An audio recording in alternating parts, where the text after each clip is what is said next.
नमस्कार विद्यार्थी मित्रांनो, 2020 हे वर्ष बऱ्याचशा घटनांसाठीचं शताब्दी वर्ष होतं. इतिहासामध्ये 1920 1919च्या दरम्यान भरपूर साऱ्या घटना होऊन गेल्यात आणि त्यांना 2020 वर्षामध्ये 100 वर्ष पूर्ण झालीत. तर आपण काही महत्त्वाच्या घटना बघूयात की ज्यांचं 2020 मध्ये शताब्दी वर्ष पूर्ण होत आहे. अतिशय महत्त्वाचं लेक्चर आहे, तुम्ही शेवटपर्यंत बघायचं आहे आणि यातून अगदी प्रॉपर तुम्ही नोट्स बनवा. तुम्हाला या लेक्चरची PDF तर मिळून जाईलच, मात्र स्वतःच्या नोट्स अगदी एका पानामध्ये बसतील अशा व्यवस्थितपणे नोट्स बनवा. ठीक आहे, म्हणजे एक्झामला जाताना तुम्हाला प्रॉपर रिव्हिजन देता येईल. तुम्हा सगळ्यांचं विजन गव्हर्नमेंट जॉब या एज्युकेशनल प्लॅटफॉर्मवरती अगदी मनपूर्वक स्वागत.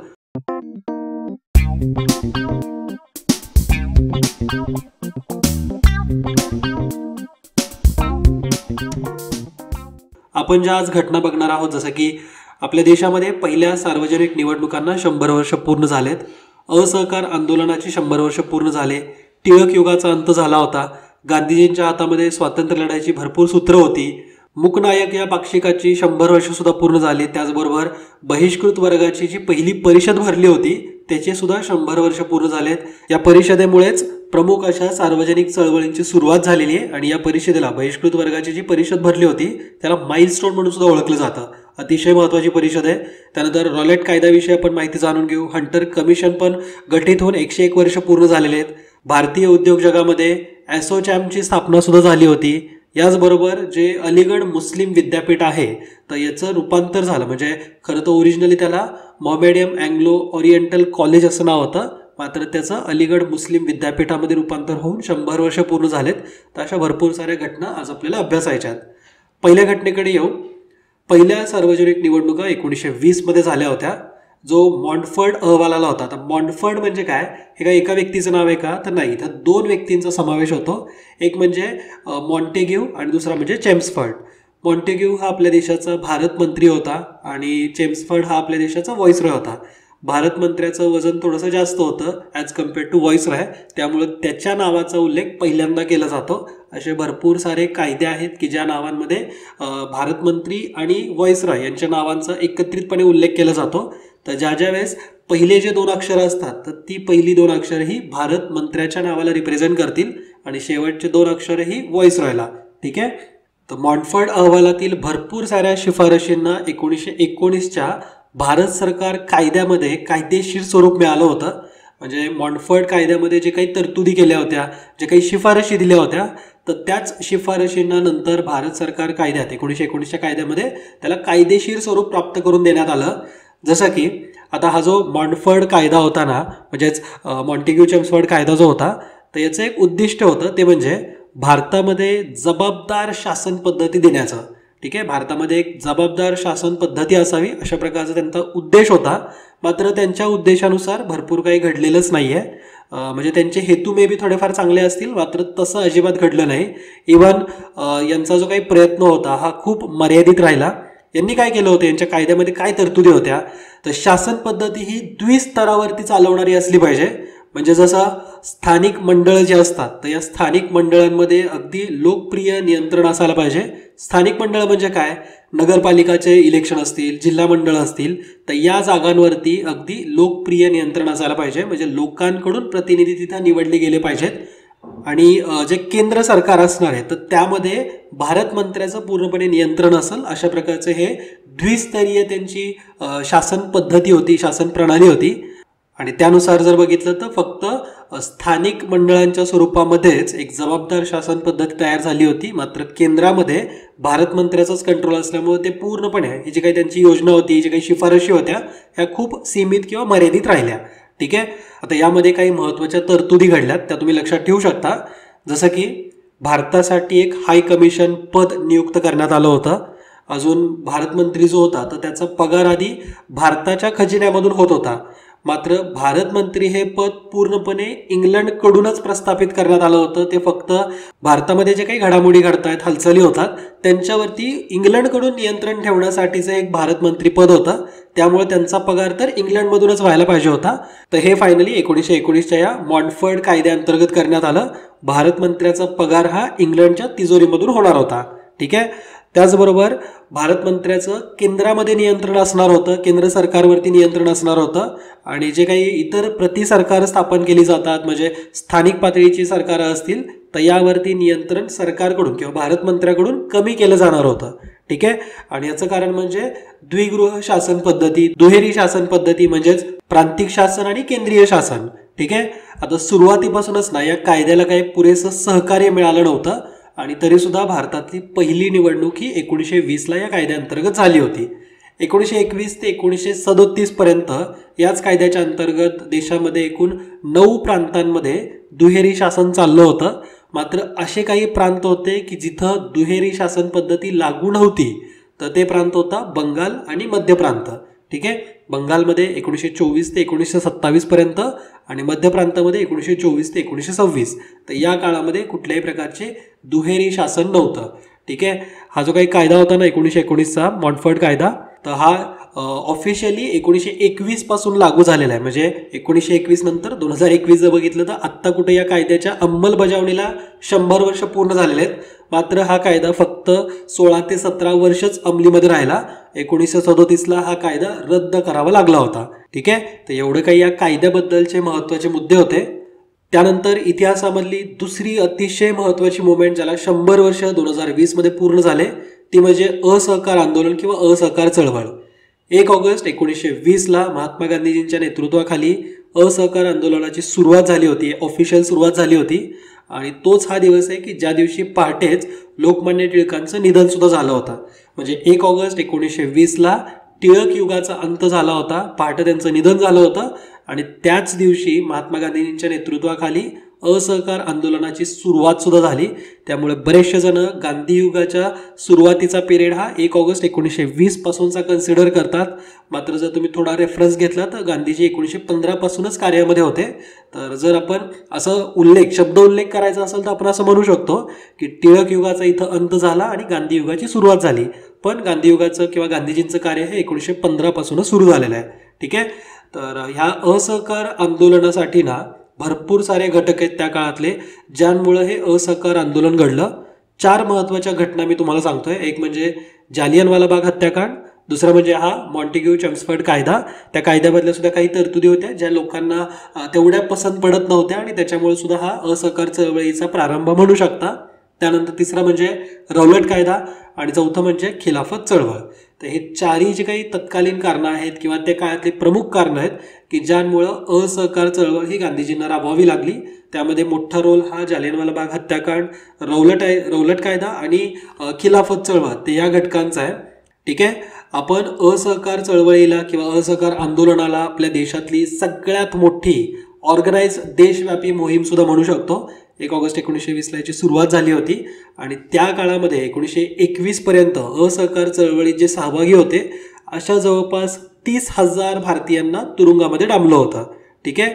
आणि त्यानंतर पुढे 1922 मध्ये जी चौरी चौराची घटना घडली, ज्यामध्ये पोलीस चौकीला आग लावून टाकली होती आणि त्यात भरपूर पोलिसांचा मृत्यू झाला.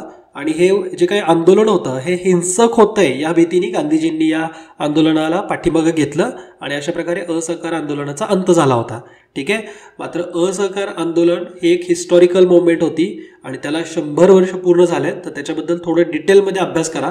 जसं की असहकार जी काही चळवळ राबवायची या संदर्भात 2दा काँग्रेसचं अधिवेशन झालं होतं. म्हणजे त्या काळामध्ये राष्ट्रीय सभेची एक तातडीची बैठक झाली होती सप्टेंबर महिन्यामध्ये. 1920च्या सप्टेंबरमध्ये कोलकातामध्ये खास अधिवेशन बोलवलं होतं आणि त्या अधिवेशनामध्ये महात्मा गांधीजींनी असहकाराचा प्रस्ताव मांडला होता. आता तुम्हाला हिस्ट्रीमध्ये मार्क मिळवायचे आहेत, फक्त इतिहास कानाने ऐकायचा नाहीये, जरा बरं वाटते म्हणून ऐकत चाललं असं नका करू. तर जसं इथं या अधिवेशनाचे अध्यक्ष कोण होते, हा ठरावाला कुणी विरोध केला होता, किती मतांनी विरोध केला, किती मतांनी याला पाठिंबा मिळाला होता, तर ह्या जर काही फॅक्ट्स लक्षात ठेवलं तर इतिहासामध्ये मार्क मिळायला मदत होईल. तर कलकत्ता अधिवेशनाचे अध्यक्ष होते लाला लजपत राय आणि महात्मा गांधीजींनी असहकाराचा ठराव या अधिवेशनामध्ये मांडला होता. या ठरावाला भरपूर लोकांनी त्या काळामध्ये विरोध सुद्धा केला होता. जसं की या ठरावाला एकूण 800 जणांनी विरोध दर्शवला होता तर 1800 जणांनी पाठिंबा दिला होता. म्हणजे इथं बहुमत मिळालं या ठरावाला. म्हणजे असहकार चळवळ आपण राबवायची आहे आणि त्यामुळं ही काही असहकार चळवळ जी होती ती सुरू झाली. ठीक आहे. आता या काळामध्ये ज्यांनी विरोध नोंदवला होता त्यांची नावं तुम्हाला माहिती असायला पाहिजेत. एक म्हणजे मोतीलाल नेहरू, त्यानंतर बिपिनचंद्र पाल, ॲनी बेझंट आणि सगळ्यात महत्त्वाचं नाव ते म्हणजे C R Das. C R Das हे महत्त्वाचे काय आहेत, कारण या कलकत्ता अधिवेशनामध्ये असहकार चळवळीच्या ठरावाला त्यांनी विरोध दर्शवला होता. मात्र त्याच वर्षी डिसेंबरमध्ये नागपूरमध्ये अधिवेशन झालं होतं आणि नागपूरच्या अधिवेशनात हा असहकार चळवळीचा ठराव हा CR दास यांनी स्वतः मांडला होता. ठीक आहे, म्हणजे इथे तुम्हाला लक्षात आलं का, हेच CR दास आहेत की ज्यांनी सप्टेंबर महिन्यामधल्या कलकत्ता अधिवेशनामध्ये विरोध दर्शवला होता आणि हेच CR दास ज्यांनी डिसेंबर महिन्यात नागपूरमध्ये जे अधिवेशन झालं होतं त्यावेळेस CV राघवचारी हे त्याचे अध्यक्ष होते या संमेलनाचे किंवा या राष्ट्रीय सभेच्या अधिवेशनाचे. आणि या अधिवेशनात CR दास यांनी स्वतः असहकार चळवळीसाठीचा म्हणून ठराव संमत केला होता किंवा मांडला होता. ठीक आहे, आणि नागपूर अधिवेशनाचं जर वैशिष्ट्य बघाल तर इथं महात्मा गांधीजींनी एक नारा दिला होता किंवा त्यांचं एक विधान खूप फेमस आहे. त्यांनी असं म्हटलं होतं की 1 वर्षाच्या आत मी तुम्हाला स्वराज्य मिळवून देणार आहे, फक्त तुम्ही असहकार चळवळीला सहकार्य द्या. तर अशा प्रकारचं विधान हे गांधीजींचं या नागपूर अधिवेशनातलं फेमस आहे. आणि त्या काळामध्ये त्यांची खूप टिंगल उडवली जायची, कारण गेल्या 100 वर्षांपासून ऑलरेडी स्वराज्यासाठीची म्हणून धडपड सुरूच होती. मात्र गांधीजींनी असं काही सांगितलं की 1 वर्षात तुम्हाला स्वराज्य मिळवून देईल, फक्त तुम्ही या असहकार चळवळीला सहकार्य द्या.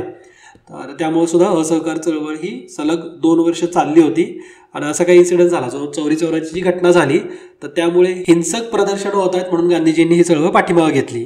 ठीक आहे, आणि गांधीजींना या देशद्रोहासाठी म्हणून म्हणजे इंग्रजांनी त्यांच्यावरती देशद्रोहाचा खटला राबवला आणि त्यात त्यांना 6 वर्षाची जेल सुद्धा झाली होती. ठीक आहे, आता डिसेंबरमधलं जे नागपूर अधिवेशन होतं ना, तर त्या अधिवेशनात असं ठरलं होतं की फक्त असहकार न नोंदवता भरपूर साऱ्या पदांचा त्याग करायचा आहे, सरकारी जर पदव्या दिल्या असतील त्यांचा त्याग करायचा आहे, कायदे मंडळाचा त्याग करायचा आहे, न्यायालयीन प्रक्रिया असतील तर त्याच्यातून आपण पाठीमागे घ्यायचा आहे, शिक्षण संस्था चालू द्यायच्या नाही आहेत, बहिष्कार टाकायचा आहे, आणि त्याचबरोबर राष्ट्रीय शिक्षण संस्थांचं संरक्षण करायचं आहे, खादीचा वापर वाढवायचा आहे. तर अशा प्रकारे हे असहकार आंदोलनाचा मार्ग निश्चित केला होता या डिसेंबरमधल्या अधिवेशनातून. ठीक आहे, कारण जे सप्टेंबरमधलं कोलकाता जे अधिवेशन होतं ना त्याच्यामध्ये फक्त असहकार आंदोलनाचा ठराव संमत झाला होता, मात्र त्याची कार्यकारिणी ही सगळी डिसेंबरच्या अधिवेशनामध्ये ठरली होती. ठीक आहे, आता हा तर मी तुम्हाला पिरियड सांगितला 1920 ते 1922चा. मात्र हे असहकार चळवळीचं आंदोलन का घडलं तर त्याची जी मुख्य 4 कारणं होती त्यांच्याकडे आपण अगदी पटकन येऊ. त्यामध्ये आपण ऑलरेडी मॉन्टफर्ट कायदा म्हणजे मॉन्टेग्यू आणि चेम्सफर्ड कायदा 1919चा आपण ऑलरेडी आत्ताच बघितलेला आहे. दुसरा जो कायदा आहे त्याकडे आपण येऊ, तो म्हणजे रौलट कायदा. रौलट कायदा म्हणजे एका अधिकाऱ्याचं नाव होतं सिडने रौलट आणि त्या नावानुसार रौलट कायद्याचं नाव ठरवण्यात आलं. महात्मा गांधीजींनी तर याला डायरेक्टली काळा कायदा असं संबोधलं होतं. या कायद्यामध्ये ना 2 एक भयंकर अशा किंवा गंभीर अशा तरतुदी होत्या. एक म्हणजे सभाबंदी, कुठल्याही प्रकारच्या सभा घेता येणार नाहीत, सभा जर घेतली तर डायरेक्टली तुरुंगवास होणार आहे, म्हणजेच खटला चालवल्यापूर्वीच तुमच्यावरती तुरुंगवास होऊ शकतो. तर अशा 2 गंभीर तरतुदी होत्या ज्यांचा विरोध हा सगळेजण करत होते. याच्यामध्ये एक असं पण भारतीय व्यक्तिमत्व आहे की ज्यांनी या रौलट कायद्याला पाठिंबा सुद्धा दर्शवला, ते नाव लक्षात ठेवायचं आहे, शंकरन नायर. तर हे व्यक्ती आहेत की ज्यांनी रौलट कायद्याला पाठिंबा दर्शवला होता. ठीक आहे, आता सरकार विरुद्ध जर आपण कसली निदर्शनं केली, सभा भरवल्या तर डायरेक्टली अटक होणार होती, कुठल्याही प्रकारचा खटला चालणार नव्हता. तर याच गोष्टींचा विरोध करण्यासाठी म्हणून महात्मा गांधीजींनी सत्याग्रहाचा मार्ग अवलंबला. यामध्ये विरोध दर्शवण्यासाठी गांधीजींनी सत्याग्रह सभा स्थापन केली. आता अगदी जर प्रॉपर टाईमलाईन जर तुम्ही बघितली ना तर कायद्याविरुद्ध 30 मार्च 1919ला संपूर्ण भारतामध्ये हरताळ पाळण्यात येईल असं नियोजन आखलं होतं. म्हणजे 30 मार्च 1919ला अखिल भारतीय हरताळ पाळण्याचं नियोजन होतं.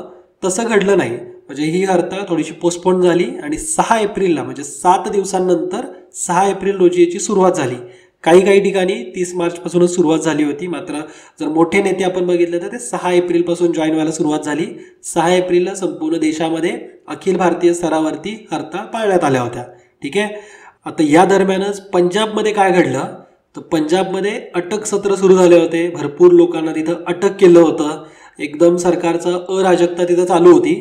11 एप्रिललाच अमृतसर शहरामध्ये संचारबंदी लागू झाली होती आणि 13 एप्रिलला बैसाखीचा दिवस होता आणि त्या दिवशी हजारो शीख बांधव हे जालियनवाला बागेमध्ये उपस्थित होते, एकत्र जमले होते आणि ते प्रदर्शन करण्यासाठीच जमले होते. कारण पंजाबचे 2 प्रमुख व्यक्तिमत्व ते म्हणजे डॉक्टर सैफुद्दीन किचलू आणि डॉक्टर सत्यपाल, तर या दोघांना इंग्रजांनी अटक केलं होतं या रौलट कायद्याअंतर्गत.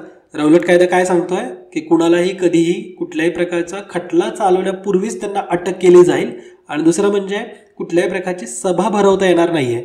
आणि ऑलरेडी आता अमृतसरमध्ये संचारबंदी लागू केली होती 11 एप्रिलला.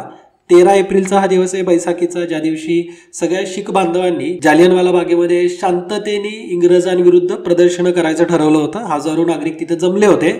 आणि याच दरम्यान जो एक ब्रिटिश अधिकारी होता जनरल डायर, तर यांनी आदेश दिला आणि या जमावावरती किंवा ह्या एकत्र जमलेल्या हजारो शीख व्यक्तींवरती गोळीबार करण्यात आला. यामध्ये भरपूर साऱ्या नागरिकांचा मृत्यू झाला आणि ही घटना अतिशय हृदय पिळवणारी होती. आणि या घटनेच्या निषेधार्थ महात्मा गांधीजींनी त्यांना भेटलेली केसरे हिंद ह्या पदवीचा त्याग केला होता. त्याचबरोबर आपल्या रवींद्रनाथ टागोर यांना सर ही पदवी इंग्रजांनी बहाल केली होती, त्याचा सुद्धा त्याग त्यांनी 1919 मध्ये केला. म्हणजे याच रौलट कायद्याच्या आणि एकूणच जे जालियनवाला बाग हत्याकांड झालं त्याच्या निषेधार्थ ह्या पदवीचा त्याग केला. ठीक आहे. मात्र एक असं पण व्यक्तिमत्व आहे ज्यांना केसरे हिंद किताब नेमका त्याच वर्षी मिळाला होता. त्या व्यक्ती म्हणजे पंडिता रमाबाई. पंडिता रमाबाईंना 1919लाच केसरे हिंद हा किताब ब्रिटिशांकडून देण्यात आलाय. ऑलरेडी पंडिता रमाबाईंवरती मी अतिशय डिटेलमध्ये लेक्चर घेतलेलं आहे, ते तुम्ही नक्की बघा. पंडिता रमाबाईंना ज्यावेळेस हा किताब बहाल केला ना त्यावेळेस त्या आजारी होत्या आणि त्यांचा किताब किंवा त्यांना हे जे केसरे हिंद किताब मिळाला तर तो त्यांच्या मुलीने स्वीकारलाय, मनोरमाने. ओके. आता रौलट कायद्याला विरोध करताना जे गांधीजींनी सत्याग्रहाच्या सभा स्थापन केल्या होत्या, सत्याग्रहाचा मार्ग अवलंबला होता. मात्र या जालियनवाला बाग हत्याकांडातून हळूहळू त्यांनी 18 एप्रिल रोजी रौलट कायद्याविरुद्धचा सत्याग्रह सुद्धा पाठिंबा घेतला. ठीक आहे. तर टाईमलाईन तुम्हाला प्रॉपर लक्षात आली. आपण पहिल्यांदा थोडं 1920 मध्ये गेलो होतो. त्यानंतर 1920 मधल्या असहकार चळवळीला जे महत्त्वाचे 4 रिझन आहेत, 4 कारणं जी आहेत ते आपण बघितली. त्यामध्ये पहिलं म्हणजे जो मॉन्टेग्यू चेम्सफोर्ड कायदा होता तो बघितला 1919चा, रौलट कायदा 1919चा, त्यानंतर घडलेलं जालियनवाला बाग हत्याकांड. आणि या जालियनवाला बाग हत्याकांडाची चौकशी करण्यासाठी म्हणून इंग्रजांकडून एक कमिशन गठीत करण्यात आली होती. ती कमिशन म्हणजे हंटर कमिशन. हंटर कमिशन 1919, ज्याच्यामध्ये एकूण 7 सदस्यांची ही समिती होती, कमिशन होतं, ज्यात हंटर हा अध्यक्ष होता. त्याच्यामध्ये 3 भारतीयांचा सुद्धा समावेश आहे. तिन्ही नावं लक्षात ठेवायची, एक्झाममध्ये विचारले जाऊ शकतात, विचारलेली आहेत ऑलरेडी. पंडित जगत नारायण, सरदार सुलतान अहमद खान आणि चिमनलाल सटलवाड. तर हे 3 व्यक्ती आहेत जे भारतीय या हंटर कमिशनमध्ये सदस्य होते. मी पुन्हा एकदा त्यांची नावं सांगतोय: पंडित जगत नारायण, सरदार सुलतान अहमद खान आणि चिमनलाल सटलवाड. ठीक आहे. आता अशाच प्रकारची एक समिती ही भारतीय राष्ट्रीय सभेने सुद्धा अंतर्गत समिती म्हणून गठीत केली होती. पंजाबमध्ये जे अत्याचार अन्याय झाला तर त्याची चौकशीसाठी म्हणूनची ही समिती होती, ज्यात 5 सदस्यांचा समावेश होतो.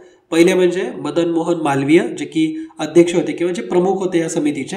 दुसरे म्हणजे महात्मा गांधीजी, त्यानंतर मोतीलाल नेहरू, जयकर वकील आणि CR दास.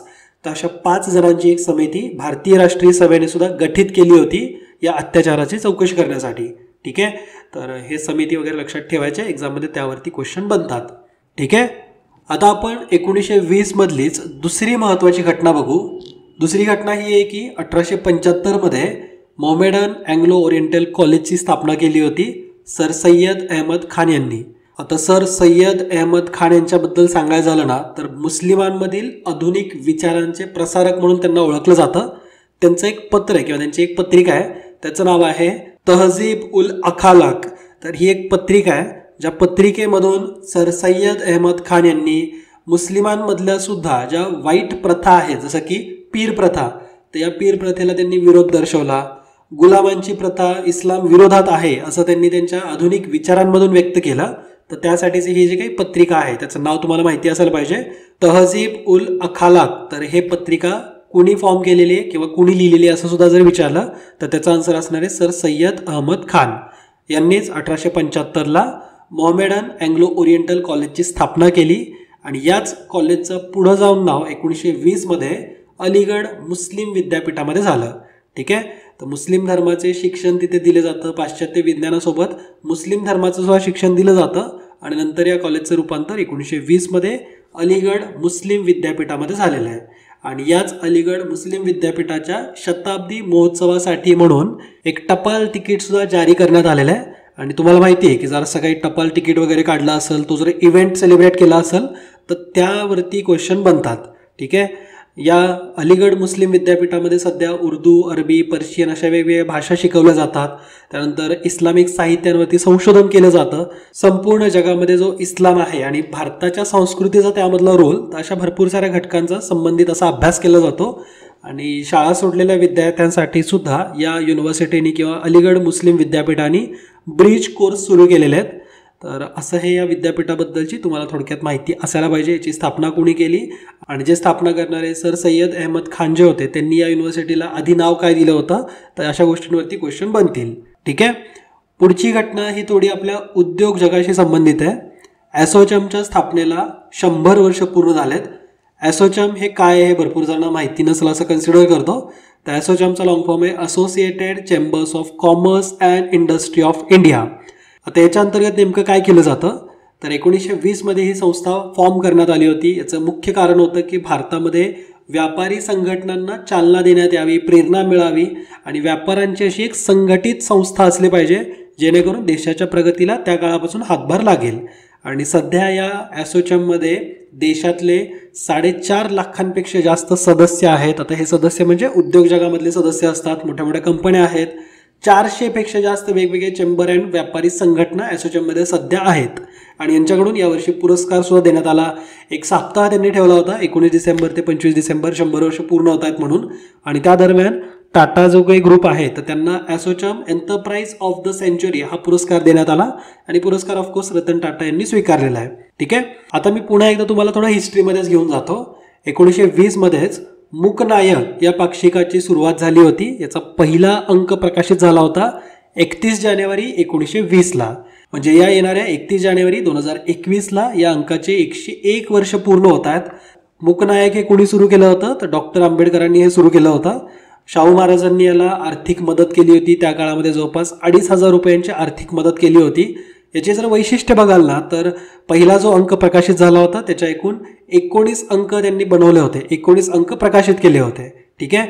आणि याचे जे पहिल्या अंकासाठीचे संपादक होते त्यामध्ये 2 व्यक्तींचा समावेश होतो. एक म्हणजे पांडुरंग भटकर आणि दुसरं म्हणजे ज्ञानदेव घोलप. ठीक आहे. म्हणजे हे 2 व्यक्ती हे पहिल्या अंकाचे संपादक होते. ठीक आहे. इथं मूकनायकाचा फोटो घेतलेला आहे आणि इथं जे वरती तुम्हाला अशा अभंगातल्या 2-3 ओव्या दिसत आहेत ना, तर या ओव्या ह्या तुकाराम महाराजांच्या अभंगातमधल्या असायच्या. ठीक आहे. तर डॉक्टर आंबेडकरांनी तुकाराम महाराजांच्या अभंगातली काही वचनं घेतलेली आहेत आणि प्रत्येक मूकनायकाच्या अंकावरती अशाच प्रकारच्या तुकाराम महाराजांच्याच अभंगांना ॲड केलं जायचं. तर शीर्षभागी कुणाची वचनं असायची, कुठल्या अभंगाच्या ओव्या असायच्या असं जर विचारलं तर तुकाराम महाराजांच्या अभंगांच्या ओव्या होत्या. हा क्वेश्चन ऑलरेडी आयोगाने विचारलेला आहे. ठीक आहे. 1919 अशीच एक सामाजिक क्रांती घडवून आणणारी एक जी परिषद भरली होती ती म्हणजे दक्षिण महाराष्ट्र बहिष्कृत वर्गाची परिषद. या परिषदेला माणगाव परिषद म्हणून सुद्धा ओळखलं जातं. 1920 ही परिषद आहे.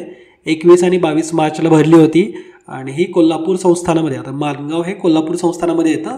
तर हे दक्षिण महाराष्ट्र बहिष्कृत वर्गाची परिषद ही पहिली भारतातली परिषद होती जी बहिष्कृत वर्गाची एक मोठी परिषद म्हणू शकता, ज्याचे अध्यक्षस्थान डॉक्टर बाबासाहेब आंबेडकरांकडे होतं आणि प्रमुख अतिथी असणार आहेत ते म्हणजे छत्रपती राजर्षी शाहू महाराज. ओके. थोडं कॉमन सेन्स पण आहे ना की माणगावमध्ये जर परिषद असेल 1920 तर प्रमुख अतिथी म्हणून तिथलचे आपले छत्रपती राजर्षी शाहू महाराजच असतील. तर थोडं एक्झाममध्ये जरी आलं तरी कॉमन सेन्सवरती अटेंड करा. या परिषदेची जर वैशिष्ट्य बघाल तर देशातली पहिली बहिष्कृत वर्गाची परिषद होती आणि हिचा उल्लेख हा सामाजिक चळवळीचा माइलस्टोन म्हणून सुद्धा केला जातो. म्हणजे इथून खऱ्या अर्थाने मोठ्या मोठ्या सामाजिक चळवळींचा प्रारंभ झाला आहे आणि त्यामधलाच हा एक माइलस्टोन. ठीक आहे. आणि एक वैशिष्ट्य म्हणजे दक्षिण महाराष्ट्र बहिष्कृत वर्गाची परिषद सुरुवात कोणत्या दिवशी झाली, तर याची सुरुवात गुढीपाडव्याच्या दिवशी झालेली आहे. तर हा क्वेश्चन सुद्धा एक्झाममध्ये विचारला जाऊ शकतो. या परिषदेमध्ये एकूण 15 वेगवेगळे ठराव हे मांडण्यात आलेले आहेत आणि छत्रपती शाहू महाराजांनी परिषदेच्या भाषणामध्ये बोलताना असं सांगितलं की डॉक्टर आंबेडकर तुमचा उद्धार केल्याशिवाय राहणार नाही. तर असा शब्द उल्लेख हा छत्रपती शाहू महाराजांचा आहे. तर हे विधान सुद्धा लक्षात ठेवायचं आहे. एक्झाममध्ये विधान कोणत्या परिषदेमध्ये म्हटलं होतं असं सुद्धा विचारलं जाऊ शकतं, कारण या परिषदेला 100 वर्ष पूर्ण झालेत. ठीक आहे. दक्षिण महाराष्ट्र बहिष्कृत वर्गाची परिषद किंवा तुम्ही त्याला माणगाव परिषद म्हणून सुद्धा लक्षात ठेवू शकता. पण सर्रास एक्झाममध्ये आपल्याला दक्षिण महाराष्ट्र बहिष्कृत वर्गाची परिषद असाच उल्लेख केलेला दिसेल. ठीक आहे. आता राजर्षी शाहू महाराजांचा विषय निघालाय, तर हे पण तुम्हाला माहिती असायला पाहिजे की त्यांना राजर्षी ही जी पदवी आहे तर ती कानपूरच्या एका परिषदेमध्ये जनतेनेच बहाल केली होती. ठीक आहे, 1919लाच ती परिषद भरली होती. त्याला सुद्धा 101 वर्ष पूर्ण झालेले आहेत. तर कानपूरच्या 13व्या अखिल भारतीय कुर्मी क्षेत्रीय परिषदेमध्ये जनतेकडून राजर्षी ही पदवी छत्रपती शाहू महाराजांना बहाल करण्यात आली आहे. ठीक आहे, आणि जे दक्षिण महाराष्ट्र बहिष्कृत वर्गाची जी परिषद होती त्याचं प्रमुख आयोजक हे अप्पासाहेब पाटील यांनी केलं होतं. तर प्रमुख आयोजक कोण, तर अप्पासाहेब पाटील हे नाव पण लक्षात ठेवाच. ठीक आहे, आता 1920 मधली आणि ज्याला 100 वर्ष पूर्ण झालेत अशी महत्त्वाची घटना ती म्हणजे टिळक युगाचा अंत झाला 1920ला. 1 ऑगस्ट 1920च्या पहाटे लोकमान्य टिळकांचं निधन झालं होतं आणि तिथंच टिळक युगाचा सुद्धा अंत झालाय. आपण जर थोडक्यात टिळकांबद्दलचा जीवनपट जर बघितला तर त्यांचा जन्म हा 23 जुलै 1856चा आहे, रत्नागिरीमध्ये झाला होता. बाळ गंगाधर टिळक असं त्यांचं नाव आहे. लोकमान्य टिळक हे त्यांना अगदी लोकांनी, आता लोकांच्या मनामध्ये होते म्हणून त्यांना लोकमान्य असं एक पदवीनिशी त्यांना नाव देण्यात आलं होतं. ठीक आहे, लोकमान्य टिळकांनी पुढे जाऊन 1884 मध्ये डेक्कन एज्युकेशन सोसायटीची स्थापना केली. याच डेक्कन एज्युकेशन सोसायटीने नंतर फर्ग्युसन कॉलेजची सुद्धा 1885 मध्ये स्थापना केलेली आहे. हे पुण्यामध्ये स्थापना केलेली आहे. आणि डेक्कन एज्युकेशन सोसायटीमध्ये त्यांना गोपाळ गणेश आगरकरांची मदत लाभलेलीच आहे. ते दोघांनी मिळून या डेक्कन एज्युकेशन सोसायटीला फॉर्म केलं आहे. ठीक आहे, आणि तुम्हाला माहिती का जे फर्ग्युसन कॉलेजला जागा दिलेली आहे ना तर ती पूर्ण जागा ही आपल्या शाहू महाराजांची, छत्रपती राजर्षी शाहू महाराजांची ती जागा आहे जी की त्यांनी डेक्कन एज्युकेशन सोसायटीला दिली होती. ठीक आहे, आणि त्याच्यामध्येच फर्ग्युसन कॉलेजची स्थापना 1885ला झाली. लोकमान्य टिळकांचं एक ब्रीद वाक्य जे की UPSC मध्ये सुद्धा वारंवार विचारलं जातं ते म्हणजे स्वराज्य हा माझा जन्मसिद्ध अधिकार आहे आणि तो मी मिळवणारच. म्हणजे स्वराज्य is my birthright and I shall have it. तर अशा एक्झाममध्ये UPSC मध्ये क्वेश्चन आलेले आहेत. आणि लोकमान्य टिळकांचा उल्लेख व्हॅलेंटाईन चिरोल असा करतो की लोकमान्य टिळक हे फादर ऑफ इंडियन अनरेस्ट आहेत. फादर ऑफ इंडियन अनरेस्ट म्हणजेच भारतीय असंतोषाचे जनक. ठीक आहे, आता हा व्हॅलेंटाईन जो आहे ना, व्हॅलेंटाईन चिरोल, त्यांनी पुस्तक लिहिलं आहे इंडियन अनरेस्ट आणि त्या पुस्तकामध्ये त्यांनी लोकमान्य टिळकांचा फादर ऑफ इंडियन अनरेस्ट असा उल्लेख केलेला आहे. ठीक आहे, लोकमान्य टिळकांनीच सार्वजनिक गणेशोत्सवाची सुरुवात केली. त्याचबरोबर सार्वजनिक छत्रपती शिवाजी महाराजांची जयंती सुद्धा लोकमान्य टिळकांनी सुरू केलेली आहे.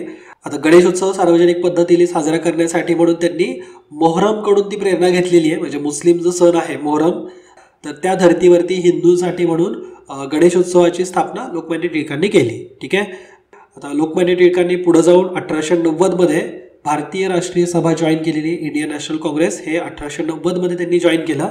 पण ते एकदाही भारतीय राष्ट्रीय सभेचे अध्यक्षपदावरती नव्हते. आणि याच कारणामुळे पुढे जाऊन तुम्हाला दिसेल की जहाल आणि मवाळांमध्ये 1907 मधलं जे सुरतचं जे अधिवेशन होतं, सुरतच्या अधिवेशनामध्ये जहाल आणि मवाळ यांच्यामध्ये फट पडली किंवा हे दोघं वेगवेगळे झालेत. आता याचं रिझन त्या काळामधले असं होतं की जे जहालमतवादी आहेत तर त्यांना टिळक किंवा लाला लजपत राय हे सुरत अधिवेशनाचे अध्यक्षस्थानावरती असावेत अशा प्रकारची मागणी होती. मात्र अध्यक्षस्थानावरती आले ते म्हणजे रासबिहारी घोष. रासबिहारी घोष हे अध्यक्ष झाले जे की मवाळवादी आहेत. आणि त्याच गोष्टीमुळं या जहाल आणि मवाळांमध्ये वाद झाला आणि 1907च्या सुरत अधिवेशनामध्ये ते दोन्ही स्प्लिट झालेत. ठीक आहे, आता हा जो काही वाद आहे तो इतका झाला होता की अगदी स्टेजवरती खुर्च्या फेकून मारणं किंवा खुर्च्या फेकून देणं असा पण प्रकार झालेला आहे. तर तेवढा डीपमध्ये इतिहासात क्वेश्चन आपल्याला एक्झाममध्ये नाही येणार, पण जेवढे मी तुम्हाला मुद्दे सांगतोय ते थोडे तुम्हाला रिकॉल व्हायला पाहिजेत, एक्झाममध्ये आठवायला पाहिजेत, जेणेकरून क्वेश्चन आला की लगेच अटेंड करता येईल. आता जे आपले जहाल मतवादी होते त्यांचे प्रमुख जर बघितले तर लाल बाल पाल म्हणजेच लाला लजपत राय, बाल गंगाधर टिळक आणि बिपिनचंद्र पाल. आणि त्या उलट जे मवाळ होते तर मवाळांचं नेतृत्व किंवा त्यांचे प्रमुख जर आपण बघितलं तर गोपाळकृष्ण गोखले हे प्रमुख पदावरती होते. त्याचबरोबर दादाभाई नौरोजी सुद्धा. दादाभाई नौरोजींनी भारतीय अर्थशास्त्रावरती आधारित खूप छान पुस्तक लिहिलेलं आहे आणि त्या पुस्तकावरती भरपूर सारे क्वेश्चन्स एक्झाममध्ये ऑलरेडी येऊन गेलेत. जर आत्ता तुम्हाला त्या पुस्तकाचं नाव आठवत असेल तर लगेच कमेंट करून कळवा. ठीक आहे, आपल्या लोकमान्य टिळकांची ना होम रूल चळवळ सुद्धा खूप प्रसिद्ध झालेली आहे. 1916 मध्ये ॲनी बेझंट आणि लोकमान्य टिळक या दोघांनी मिळून होम रूल चळवळ ही भारतामध्ये सुद्धा सुरू केली.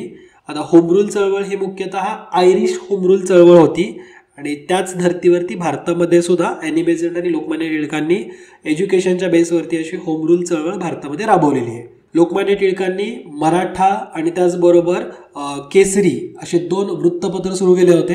केसरी हे साप्ताहिक होतं आणि ते मराठीमध्ये होतं आणि त्या उलट मराठा जे होतं ते इंग्रजीमध्ये होतं. ठीक आहे. लोकमान्य टिळकांना 1908 ते 1914 पर्यंत 6 वर्षाचा तुरुंगवास सुद्धा झालेला आहे आणि हा तुरुंगवास त्यांना खुदिराम बोस आणि प्रफुल्ल चाकी यांना बचाव करण्यासाठी म्हणून किंवा त्यांच्या प्रेरित असे त्यांच्याशी संबंधित असे लेख लिहिण्यासंदर्भात देशद्रोहाचा खटला लोकमान्य टिळकांवरती चालवला होता. आता खुदिराम बोस आणि प्रफुल्ल चाकी हे कोण, तर हे असे क्रांतिकारक की ज्यांनी जो किंग्सफोर्ड होता डिस्ट्रिक्ट जज होता आणि त्यांनी फाशीच्या शिक्षा सुनावल्या होत्या, तर या जजला त्याच्या बग्गीवरती बॉम्ब फेकून मारलं होतं. ठीक आहे. आणि त्यांचा बचाव हा पेपरच्या माध्यमातून केसरी आणि मराठामधून लोकमान्य टिळकांनी केला होता आणि त्यामुळे देशद्रोहाचा खटला चालवून त्यांना 6 वर्षाची शिक्षा झाली होती. ओके. लोकमान्य टिळकांनी या तुरुंगामध्ये गीता रहस्य लिहिलं. आता मी तुम्हाला हे वारंवार सांगितलेलं आहे की तुरुंगामध्ये लिहिलेली कॉपी आपल्याला सध्या उपलब्ध नाही आहे, कारण मंडालेच्या तुरुंगामधून भारतामध्ये येताना त्या कॉपी हरवल्या होत्या किंवा तिची काही गीता रहस्य लिहिलं होतं ते गहाळ झालं होतं. मग नंतर त्यांनी पुण्यात आल्यावरती सिंहगडावरती जाऊन ते गीता रहस्य कंप्लीट केलेलं आहे. तो इतिहासाचा दुसराच भाग आहे. मी खूप डिटेलमध्ये ऑलरेडी लोकमान्य टिळकांवरती लेक्चर घेतलेलं आहे. आय होप तुम्ही ते बघितलं असेल. आणि लोकमान्य टिळकांनी Arctic home of the Vedas हा ग्रंथ सुद्धा लिहिलेला आहे, जो की इंग्रजी भाषेमधला प्रसिद्ध ग्रंथ आहे. असे हे लोकमान्य टिळक, त्यांचं 1 ऑगस्ट 1920ला निधन झालं आणि इथं आपण टिळक युगाचा अंत झाला असं म्हणतो. आणि याच घटनेला 2020मध्ये 100 वर्ष पूर्ण झाले. 2021मध्ये आता 101 वर्ष पूर्ण होत आहेत. तर आय होप मी या शताब्दी ज्या घटना आहेत इतिहासामध्ये 100 वर्ष पूर्ण करणाऱ्या ज्या घटना आहेत त्या ऑलमोस्ट कव्हर केलेल्या आहेत. काही इंटरनॅशनल ज्या घटना असतील त्या इथं कव्हर केलेल्या नाही आहेत, जसं की काही आंतरराष्ट्रीय संघटनांना 100 वर्ष वगैरे पूर्ण झालेत, तर त्या आंतरराष्ट्रीय संघटना तुम्ही अभ्यासल्या असतील अशी मी एक अपेक्षा करतो. विजन स्टडीचे जे विद्यार्थी आहेत असे आंतरराष्ट्रीय संघटना मॉड्यूलच्या अंतर्गत आय थिंक 22 संघटना आहेत, त्या खूप डिटेलमध्ये घेतल्यात, तर त्या तुम्ही व्यवस्थितपणे अभ्यासा. ठीक आहे. आणि ज्यांना सध्या विजन स्टडीसोबत राज्यसेवा फास्ट ट्रॅक बॅचची तयारी करायची अशांसाठी प्रवेश ओपन आहेत. तुम्ही या फास्ट ट्रॅक बॅचच्या मदतीने तुमचा अभ्यास प्रॉपर करू शकता, प्रॉपर रिव्हिजन होईल. 175 पेक्षा जास्त लेक्चर्स आहेत ज्यातून सगळे टॉपिक अगदी इन डिटेलमध्ये कव्हर होतील. तर तुमची आत्ता इथंच रजा घेतो.